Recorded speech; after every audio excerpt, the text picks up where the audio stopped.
3 years ago, I was in very bad condition. I was lost, confused. I was doubting myself whether it's going to work or not. And now I run my business full time. I wasn't supposed to be here, but here I am full time in my business. Nobody believed in me that I would make it, not even myself sometimes. So 3 years ago, the situation was this: when we came to the United States, it was a survival mode. That if you should work, and in order for you to live, you have to work. The business wasn't an option back then. It wasn't like in a way that I would tell myself that, oh, as soon as I came to the United States, I'm going to start a business. So before we were publicly allowed to walk in the United States and find a job for us, we were in a base, military base, that they hold us there for 3 months to check up the background check and all the medical check and everything. So they see who we are, where we came from, and what our purpose of coming to the United States is, and then allow us to public and allow us to go to the public and work and start applying for the job. So that moment when I was there, I met a lot of people that had a very big job in Afghanistan, and some people, some smart people that you could say that, wow, this person, look at him, that the life that he had back then, and look at him now, that he is in the same position as I am right now. He will go and he will start finding a job for himself, and most of those people were not able to speak English. So I talked to this very good guy. I wish I could find him and be friend with him. He was from Afghanistan, from same my country. I talked to him like, I was like, this is what I'm gonna do. I'm gonna start working, and then in the meantime, when I make money, I'll send it back home to buy homes and invest it and this and that.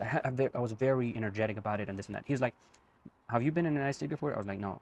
He said, it's very different out there. It's very hard out there. And if you go out there, you will completely see a different world, different people. Because right now in this base, in this military base, your food is ready. You're not paying rent. You're not paying anything. It just comes to you and you eat it and sleep. And you feel like the life is easy like this. Because back then in Afghanistan, I wasn't working. I wasn't prepared for working. And I thought it would be easy for me to just go out there and make it. It was like, I feel like it's a movie. And he told me that he's like, it's not easy. You have to be able to work your ass off to be able to make it. Whether that's a business, work, study, whatever that is, you have to be able to sacrifice a lot of stuff. You have to be disciplined enough to wake up, work 16 hours a day, and then wake up tomorrow and then repeatedly do that. And I at the time I was like, no, maybe he's lying or whatever. I couldn't believe him. And he was a good dude. He was a little bit fat, but I hope he's now in a good shape. But he was a nice guy. And he told me that he made me aware of it, because when we were in Afghanistan, we were not researching about the United States. We didn't know that what's going on in the United States. We had no idea about what people do in the United States. We know it's a very good country, but we didn't know what's going on in it. So when we face the reality that it's hard to make it, there's emotional aspects of it, there's mental aspects of you making something big, and there's energy aspect of it, that you have an energy to do something. There's a lot of aspect that a lot of people avoid when it comes to building something big. But all those stuff matters. You will mentally break down, you will financially break down when you're trying to make something big. In that case, when I start work, as soon as they let us go, they allow us to be outside of the military base. We went to our brother house, and we were living there in 2 bedroom. We were living like 13 people. And at the time, it looks normal. You feel like this is normal, but when you look back at it, it's not. It's not normal to look like that. So, and the second day, it was one day just exploring places. As soon as it was morning, I started walking around to familiar myself with environmental, because I'm more of a social person. I like to meet new people. I'm introvert, but in the meantime, I want to know more people. So tomorrow I can say, hey, I know this person. It could be a small talk. It could be saying, hi, how are you? Just facially, I want to know more people. So I went there. I walk around the block to see new people. Where are the stores? Where are the restaurants? First place I went to ask for a job was Starbucks, and I didn't know there's a big chain about Starbucks. You got to like whatever. I didn't know that Starbucks is a billion-dollar company. So I went there and I said, hey, do you guys hiring? I didn't know that hiring is a thing. I said, do you guys need a worker? Because when I was in Afghanistan, I heard that you go to the stores, they had a little sign. If they need a worker, you go tell them like, hey, I need a job, and they start they hire you. But my English wasn't that perfect, so I went there and I told them like, hey, do you guys need a worker? They say, yeah, we always need a worker. I was so happy that, wow, first place I went there and I find a job. And the manager told me like, do you have everything? Do you have documents? I was like, no. At the time, they didn't send us the social security, so I didn't. He asked me, "Do you have the social security?" I was like, "No."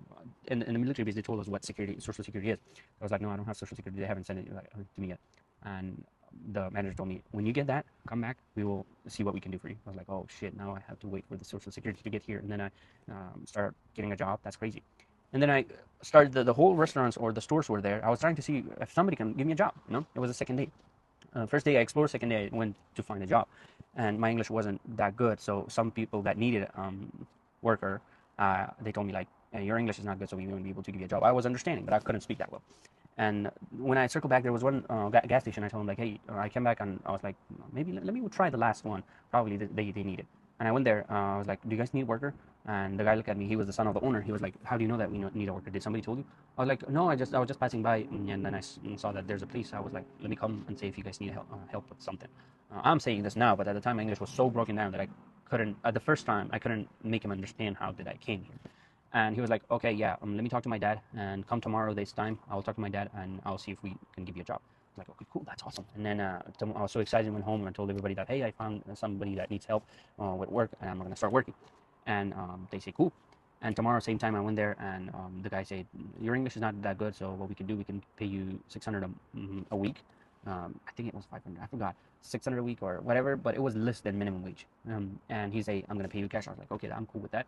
And when he did that, on third day I went there. He said, "Come tomorrow, we can hire you." Fourth day I got a job. So by me coming to United States, fully being able to get a job, in the fourth day I got a job, and I started working there. And I was mopping the floor, restocking the refrigerator, helping with cleaning the gas station pumps if they got dirty, changing the trash, all those stuff, you know. And he told me that for 2 weeks you're gonna get familiar, and we won't pay you for it. I was like, okay, I'm cool with that.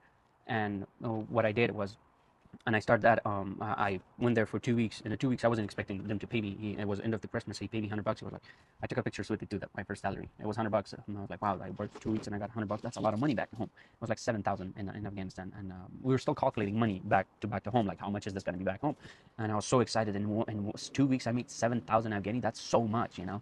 And my family was happy about it. But at the time, those are hard moments, you know. Those are very hard moments. And then the guy who was working in the gas station, I asked him how long you've been working here? He's like 30 years. That hit hard on me. I was like, this dude has been working 30 years for this store, and what he did for his life. Like, tomorrow he dies, will he be able to tell?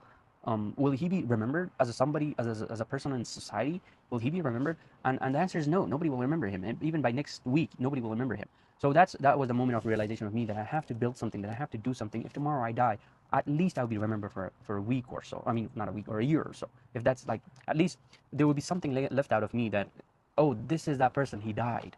You know, at least somebody would say, like, in 2 billion people, one person would have said that, oh, this is that person, but he died. Very good person. But those type of people who worked for 30 years and couldn't make it, it's hard for them. So the reason why I was confused and lost about it, because I didn't want to do that for 30 years. I was so broke at the time mentally that how and what the heck can I do to be able to not be that person? You know, I didn't have a moral. Somebody in my mind that to point at that. Hey, I want to be like that guy. But I had somebody to be not like him. You know, work for 30 years and then still working. You know, that's crazy. In the same shop, you don't even own that shop. You are working for that person for 30 years, and you're getting paid exact amount of the money that somebody else that just got there with no English and younger than you and have no experience, same amount of money. It's crazy. And that was a realization moment for me. And then I started to research about it and do some of my own work. Like, how the heck can I be not that person? And I don't really want it to be that person. And then I doubted that whether I could make it or not, because that was the moment that I saw. I was like, this guy been here for 30 years and he couldn't make it. Will I be able to make it? It was doubt in the side of me that he been here, he speaks good English, he was here way before me. For 30 years he couldn't make it. How the heck am I going to be able to make it?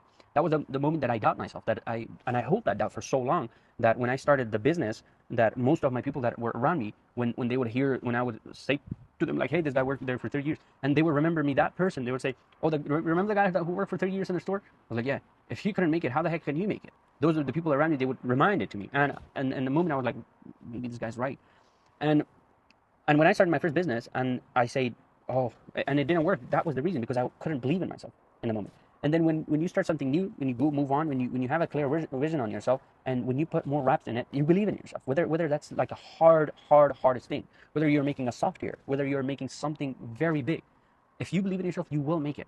And after a while that I put more reps in it, and I mentally changed myself of making it happen, it worked for so long, for a year or so, that I didn't have the belief in myself that I wouldn't make it, because that guy been there for 30 years and he couldn't make it. That I didn't have other people around me to tell me like, oh, this guy been here only for 4 years and he made it.